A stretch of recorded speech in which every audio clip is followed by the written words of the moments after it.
சிறப்பு விருந்தினர்களை கௌரவிக்கிறதுக்கு சிவப்பு கம்பள வரவேற்பு கொடுப்பாங்கன்னு நம்ம கேள்விப்பட்டிருக்கோம். ஆனால் இங்கே நீல கம்பளம் விரிச்சிருக்காங்க.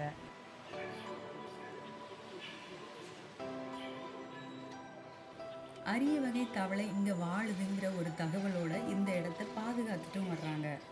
ரெஸ்ட் ரூம் இருக்குது, குப்பை போடுறதுக்கான ஒரு பின்னும் இருக்குது, டாய்ஸும் வச்சுருக்காங்க, திரும்ப வச்சுட்டு போங்கன்னு சொல்லியிருக்காங்க. தண்ணியில் நனைஞ்சிட்டு மண்ணில் கால் வைக்கும்போது ஒட்டி இருக்கிற மண்ணை சரி செய்கிறதுக்கு தான் இந்த நீல கம்பளம் விரிச்சிருக்காங்க.